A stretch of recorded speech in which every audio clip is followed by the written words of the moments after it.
आलू मेथी पकाने के लिए 3 पाव आलू हैं, 1 गड्डी मेथी है। अब मैं आलू को धो के छील के भिगो लिया और मेथी के पत्ते छांट के और इसको धो लिया। इस तरह ना मेथी ज़ाया भी नहीं होती और मट्टी बहुत अच्छी तरह निकल जाती है।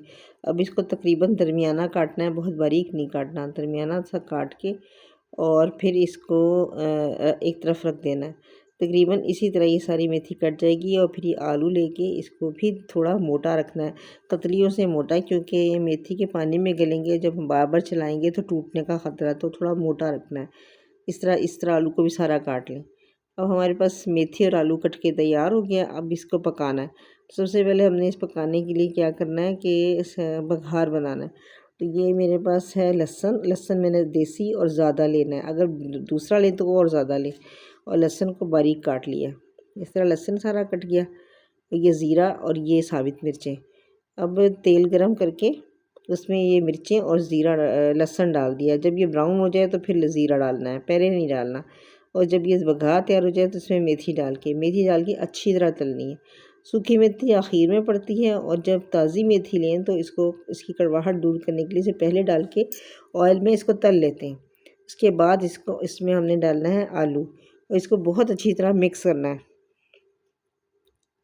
मिक्स हो जाए तो फिर ये ताकि ये ना थोड़ा मेथी का जो पानी है वो भी आलू के साथ लग जाए और वो गल जाए, वरना नीचे तली में मेथी होगी तो जल भी जाएगी।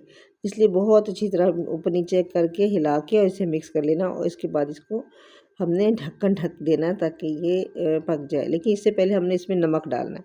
मिर्चें पहले डल गई थी और अब इसमें नमक डाला है। इसमें हल्दी धनिया कुछ नहीं जाएगा। ढक के और थोड़ी इतनी देर तक पकाना है कि अधगला हो जाए। फिर इसमें डालना है मैंने चिल्ली गार्लिक सॉस। ये एक ख़ास इसमें चीज़ है, ना इमली डाली है ना टमाटर डाला, बल्कि 1 चमचा भर के चिल्ली गार्लिक सॉस है। ये अपने टेस्ट के हिसाब से, अगर आपको थोड़ा मीठा पसंद है, मीठा टच पसंद है तो ज़रा बढ़ा लें, वरना ये इतना काफ़ी है। इसको थोड़ा सा पानी डाल के ना और इसको मैंने ना अच्छी तरह मिक्स कर लिया ताकि ये ना पतला होने की वजह से ना तो अच्छी तरह मिक्स हो जाएगा हांडी में, वरना कहीं लग जाएगा आलूओं में और कहीं रह जाएगा। तो इसे पानी डाल के ना ज़रा सा पतला कर लिए और ये थोड़ा सा पानी होगा ना, इससे भी गलने में ज़रा आलू जो कसर रह गई थी ना वो पूरी हो जाती है। अब ये इसमें मिक्स कर देना डाल के और इसको फिर ऊपर नीचे ना अच्छी तरह हिला लेना है ताकि ये सब चीज़ें सब आलूओं के साथ लग जाए।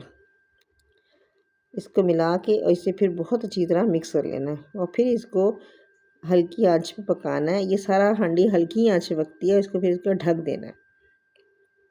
जब ये मिक्स हो जाए आलूओं के साथ चिल्ली गार्लिक सॉस, ना इमली डलेगी ना टमाटर, ये एक नई यूनिक सा जायका आएगा और बहुत मज़े का। अब इसको हमने ढक देना, ढक्कन ढक के पकाना है ताकि ये गल जाए। बस जिसको उतारना उससे पहले ये मेरे पास मिर्चें हैं, ताज़ी मिर्चें और ये थोड़ा सा अदरक इसको बढ़ा भी सकते हैं। छील के इसके चौकोर छोटे छोटे टुकड़े काटने और मिर्चें काट लेनी, इस तरह काट लेना अदरक काट के। और अब हमने ये अब मेथी आलू में डाल देना। अदरक जो है ना मेथी आलू के साथ बहुत ही मज़े का लगता है। अब ये डाल के और इसको अच्छी तरह मिक्स करना है और चूल्हा बंद कर देना और ये हमारा मेथी आलू तैयार हो जाएगा। बस इसको अच्छी तरह मिक्स करें और ढक्कन लगाएं, उसके बाद डोंगे में निकाल लें। मेथी आलू चिल्ली गार्लिक सॉस के साथ तैयार है। किसी को पता भी नहीं चलेगा कि इसमें डाला क्या, जायका बहुत अच्छा होता है।